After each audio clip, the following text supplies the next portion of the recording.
اور اس کی آخری مثال اس صدی میں، یعنی دور کی تاریخ تو شاید ہمیں معلوم ہو کہ شاید فیری ٹیلز ہیں، یہ کوئی کہانیاں ہیں جو ہم سن رہے ہیں، اس صدی میں جو ہوا ہٹلر کے ہاتھوں 6 ملین 60 لاکھ یہودی ختم کیے، پورا مشرقی یورپ کا یہودی جو ہے کھینچ کھینچ کر وہاں سے پکڑ پکڑ کر، جہاں تک ہٹلر کی حکومت بنی تھی، جہاں تک اس کے جو گئے تھے فتوحات کا دائرہ، وہاں سے یہودیوں کو کھینچ کھینچ کر کنسنٹریشن کیمپس میں لایا گیا۔ پھر خاص مشینیں ایجاد کی گئیں، خاص جو ہیں اس کے لیے ایسے بنائے گئے کہ ان کے لیے اب اتنے لوگوں کو قتل کریں گے تو دفن کہاں کریں، کیا کریں، how to dispose of the dead bodies. تو اسپیشل پلانٹ بنائے گئے کہ ایک بڑے سے ہال میں داخل ہو رہے ہیں، وہاں سارے کپڑے اتروا لیے تاکہ یہ کپڑے بھی استعمال ہوں بعد میں۔ کہا یہ جاتا تھا کہ تمہارے کپڑوں میں جوئیں پڑ گئی ہیں تو جوؤں کو اس کو ڈیلاؤس کرنے کے لیے ضروری ہے کپڑے اتار کے آگے گیس کے اندر تاکہ وہ جوئیں ختم ہو جائیں گی۔ پھر ان کے بال اتروا لیتے تھے، عورتوں کے بال بھی شیو کر لیے، مردوں کے بھی، ان بالوں سے قالین بنائے انہوں نے جو نازیوں نے اپنے دفتروں میں بچھائے، ہیومن ہیئر کے قالین۔ پھر ان کو لے جا کر ایک گیس چیمبر کے اندر کے سب مر گئے۔ پھر اب وہ بڑے بڑے پٹے جیسے چلتے ہیں مشینیں، بڑے بڑی فیکٹریز کے اندر وہ پٹوں کے اوپر لاشیں چل رہی ہیں، پھر ان کا چورا ہو رہا ہے، جیسے کہ کہیں جو ہے وہ گھاس کاٹا جا رہا ہو یا کوئی اور چارہ جو ہے وہ کترا جا رہا ہو۔ پھر کسی خاص قسم کے کیمیکلز کے اندر ان کو تحلیل کیا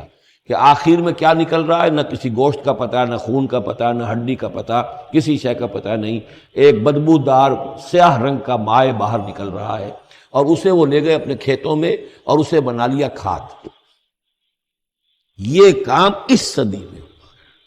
ہولوکاسٹ،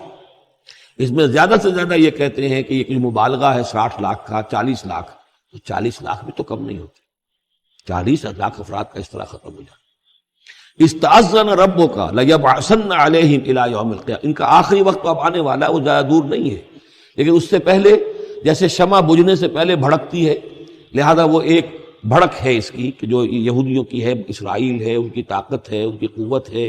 عربوں پر وہ چھائے ہوئے ہیں۔ اور واقعہ یہ ہے کہ مسلمان جس عذاب کے مستحق ہو چکے ہیں، اور ان میں سے عرب چونکہ ہمارے ہاں اونچے درجے کے، اس اعتبار سے امت کے اندر ان کا مقام اونچا درجے کا ہے کہ حضور عرب تھے، انہی کی زبان میں اللہ کی کتاب ہے، اور ان کی جو اللہ تعالیٰ کے دین کی طرف سے جو انہوں نے پیٹھ پھیری ہے، لہذا اس کی جو سزا انہیں مل رہی ہے وہ یہ ہے کہ ایک مغضوب علیہم قوم کے ہاتھوں ان کی تذلیل ہو رہی ہے، ان کے سامنے جھکنا پڑ رہا ہے۔ جن کے ساتھ کسی ایک کمرے میں کبھی بیٹھتے نہیں تھے، اب ان کے ساتھ گفت و شنید جو ہے اور ان کے ساتھ بغل گیر ہونے کی نوبت جو ہے وہ آئی ہے۔ اور ابھی جو کچھ ہونا ہے وہ خیر دوسری بات ہے، میں اس میں نہیں جانا چاہتا، وہ آخری وقت بھی آئے گا، پھر جو ہے حضرت مسیح علیہ السلام ہی نازل ہوں گے، اور وہی چونکہ ان کی طرف رسول تھے، رسول اللہ بنی اسرائیل، تو آخری وہ عذاب ہلاکت کہ جو باقی 6 قوموں کا تو آ چکا، حضرت نوح علیہ السلام، حضرت نوح کے سامنے بیٹا جو ہے وہ غرق ہوا کہ نہیں ہوا،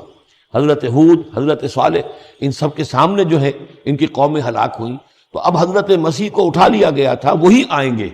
اور انہی کے ہاتھوں یہ اپنے کیفر کردار کو پہنچیں گے اور ان کا ایک ایک بچہ ختم ہوگا۔ لیکن اس سے پہلے ان کے ہاتھوں مسلمانوں پر اللہ کے عذاب کے بڑے کوڑے برسیں گے۔ To add insult to injury, کہ ایک یہودی قوم کے ہاتھوں، مغضوب علیہم قوم کے ہاتھوں پٹائی ہوگی، اور جو ہو رہی ہے، لیکن یہ کہ ابھی شدید تر صورت میں اس کا شروع ہونے والا ہے معاملہ۔ کوئی دنوں کی بات ہے کہ مسجد اقصی شہید کر دی جائے گی، اور پھر ایک طوفان جو ہے مڈل